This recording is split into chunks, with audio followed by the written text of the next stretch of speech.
1986년 4월 26일 새벽 1시 23분 소련의 체르노빌 원자력 발전소에서 거대한 폭발이 일어났습니다.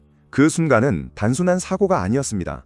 인류가 만든 기술이 인간의 통제를 벗어나기 시작한 순간이었습니다. 그런데 더 무서운 건 처음에는 아무도 그 사실을 몰랐다는 것입니다.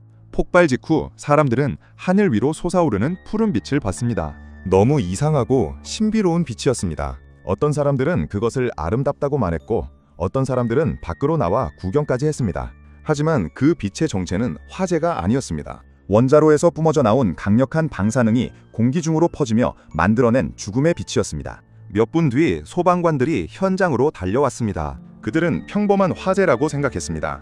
헬멧과 장갑만 챙긴 채 불을 끄기 시작했습니다. 그런데 이상한 증상이 나타났습니다. 입안에서 쇠맛이 느껴졌고 피부가 타들어가는 것처럼 따갑기 시작했습니다. 머리는 깨질 듯 아팠고 구토가 멈추지 않았습니다. 하지만 당시 현장에는 방사능 위험에 대한 정확한 정보조차 전달되지 않았습니다. 소방관들은 자신들이 무엇과 싸우고 있는지도 모른 채 계속 움직였습니다. 현장 바닥에는 검은 돌덩이 같은 조각들이 널려 있었습니다. 소방관들은 그것을 맨손으로 치우기도 했습니다. 그러나 그것은 평범한 돌이 아니었습니다. 폭발한 원자로 내부의 흑연 조각이었습니다. 가까이만 가도 치명적인 피폭이 시작되는 물질이었습니다. 훗날 생존자들은 말했습니다. 그날 밤 우리는 불을 끈 게 아니라 보이지 않는 죽음 속을 걸어 다녔다고. 하지만 발전소 밖은 더 충격적이었습니다.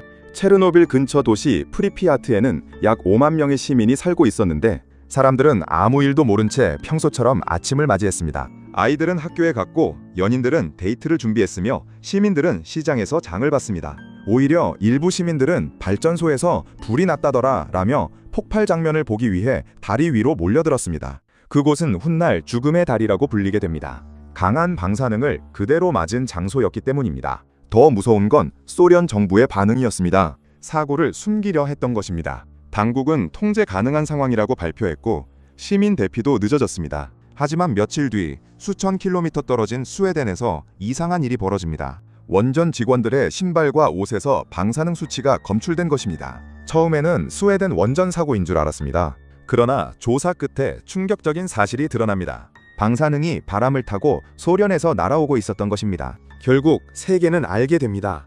소련에서 엄청난 재앙이 터졌다는 사실을. 그런데 진짜 공포는 이제 시작이었습니다.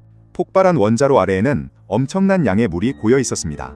만약 녹아내린 핵연료가 그 물과 만나면 상상하기 힘든 2차 폭발이 일어날 수 있다는 분석이 나왔습니다. 일부 전문가들은 유럽 상당 지역이 오랫동안 사람이 살 수 없는 땅이 될 수도 있다고 경고했습니다. 당시 사람들은 공포에 질렸습니다.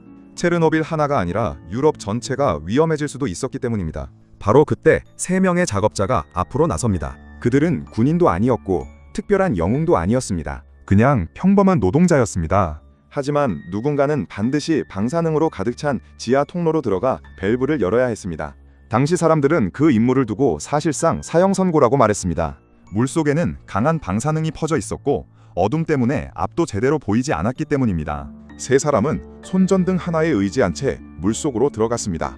발밑에서는 방사능 오염수가 출렁였고 통신은 점점 끊기기 시작했습니다. 밖에서 기다리던 사람들은 모두 숨을 죽였습니다. 실패하면 그들만 죽는 것이 아니었습니다. 더 거대한 재앙이 시작될 수도 있었습니다. 그리고 마침내 어둠 속에서 금속 소리가 들립니다. 철컥!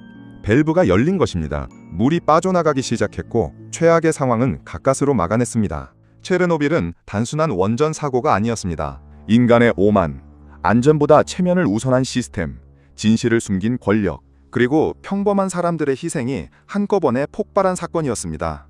지금도 체르노빌 일부 지역은 사람이 살 수 없습니다. 그런데 아이러니하게도 인간이 떠난 뒤 그곳에는 늑대와 사슴, 곰 같은 야생동물들이 다시 돌아오기 시작했습니다.